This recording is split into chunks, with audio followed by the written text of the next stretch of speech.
Hello everybody and welcome back to a brand new video. So yeah, this channel is honestly pretty positive. I don't really make videos about things I don't enjoy, and I tend not to watch things that I think I might not enjoy. But you know, sometimes there's movies that slip through the cracks and I'm honestly not a huge fan of them. And some disclaimers before we start. This is all my personal opinion. Don't take it too seriously. And this video is sponsored by me. Please subscribe and no more wasting your time. Let's get into this. The first movie up is the Pipsy Tapes. And one of the main reasons I absolutely hate this film is that it started my first ever YouTube controversy. I was canceled, alright? I was pronouncing Poughkeepsie like Poughkeepsie, and dude, I get comments to this day telling me that I pronounced that shit wrong. And yeah, you know what? I deserved to be canceled. My career should have ended right then and there, but it didn't.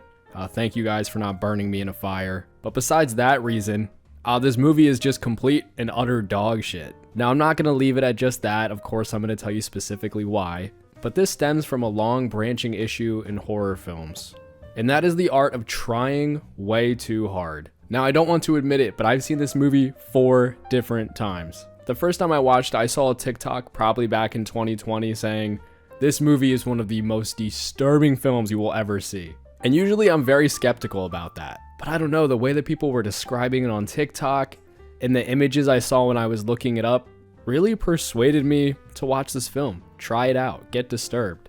And when I used to do movie nights back on Discord, you know, during the pandemic, we were all inside. I watched this film with some viewers.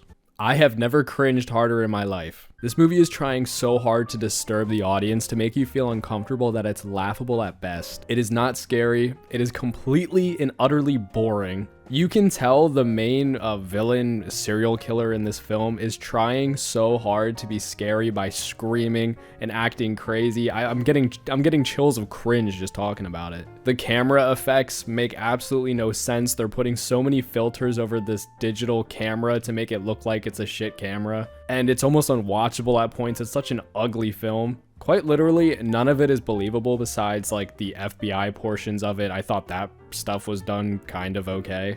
But yeah, not a single part of it scared me. Not a single part of it made me uncomfortable.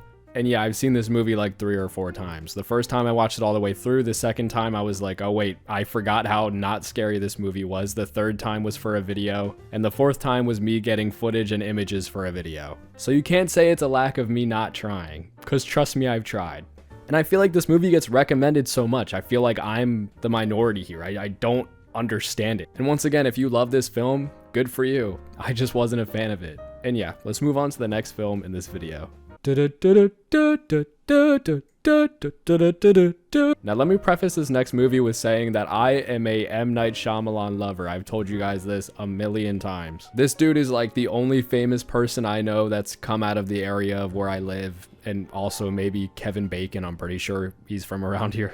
And Signs was such a transformative film for me as a child. It was one of the first horror movies that really put the genre on the map for me, made me want to learn more about it, made me want to feel the feelings I felt in that movie. And I love the fact that, you know, Hollywood kind of threw him away and he funded his way back up to the top. And he can do whatever the hell he wants with his movies. I do not care. But if you're going to sit here and you're going to tell me Trap was not an advertisement for his singer-songwriter daughter, I cannot look at you with a straight face. I feel like there's more of her singing and bad acting in this film than anything else. Rachel, listen to me. Your husband is the butcher. Hoover is the butcher.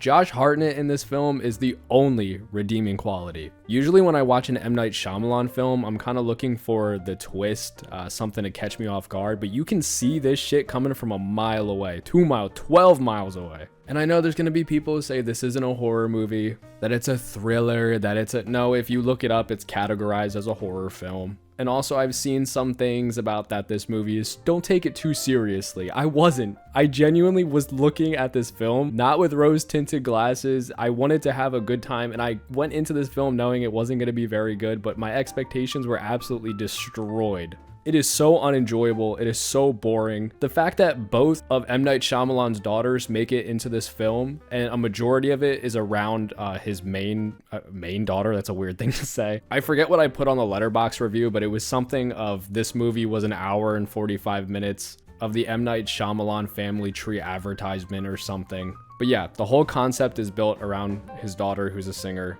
They have actors like Kid Cudi in this film. They have Russ. They have a bunch of music people, music producers, famous music stars. It just gives me the nepotism ick. And there's also like advertisements for his other daughter's film, The Watcher or something. I don't remember that being very good either. And the story is, although it's not completely nonsensical, and it's just such a boring story. It's not engaging. It's not very creative. I mean, the first like 1/3 of the film, you know, it's kind of fun, I guess. Josh Hartnett kind of figuring out how to get out of this scenario, and then it just falls off a fucking cliff. I will never watch this movie again. It was the longest hour and 45 minutes of my life, and if you enjoyed this film, good for you. I already see the comments coming from a mile away. I'm terrified to upload this video, but I don't care. These are just my opinions. But let's move on to the next film on this list.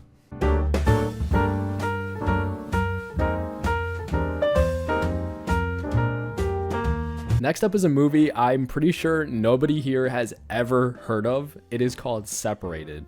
Oh, my bad. It's called Separation. I genuinely couldn't remember.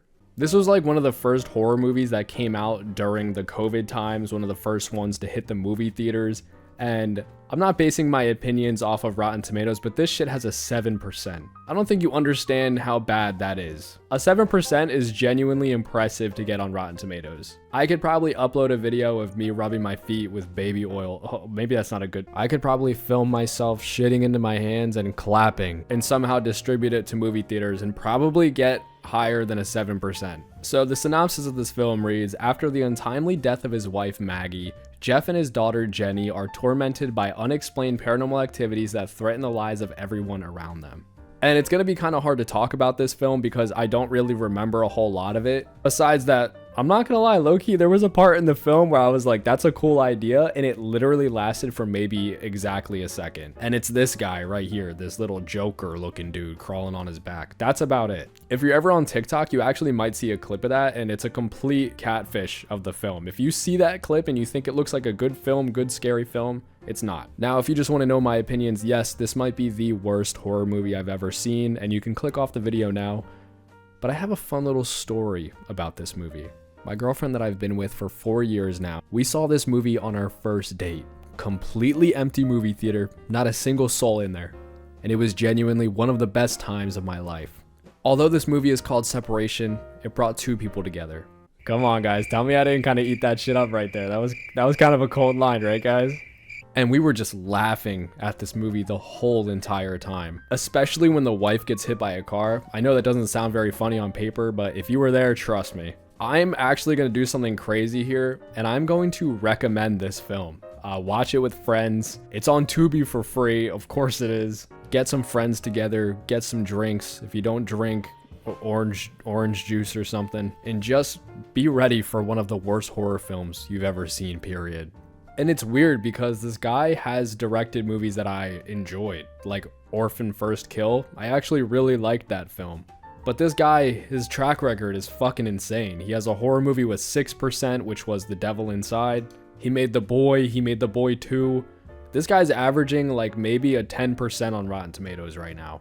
And you know what? Take this as a lesson. You can make dog shit movies and make it in the industry, so maybe not all bad things lead to dead ends. Yeah, I'm gonna wrap up the video now. I really hope you guys enjoyed. I'm working on something a lot bigger than this video. This is kind of, I don't want to say a filler episode or a filler season, but I needed to give you guys something, and I also needed to take my mind off of what I'm currently editing right now and just rant a little bit. So I really hope you enjoyed. At the end of the day, you know, some of these could be people's favorite movies. I'm not really sure why, but that's just the case of the world. And if you don't agree, I completely understand. Just please don't tell me to jump off the Golden Gate Bridge in the comments. Thank you very much. And I'll see you guys in the next one. Have a great day, great night, and don't watch any of these films. I'll see you in the next one. And yeah, goodbye.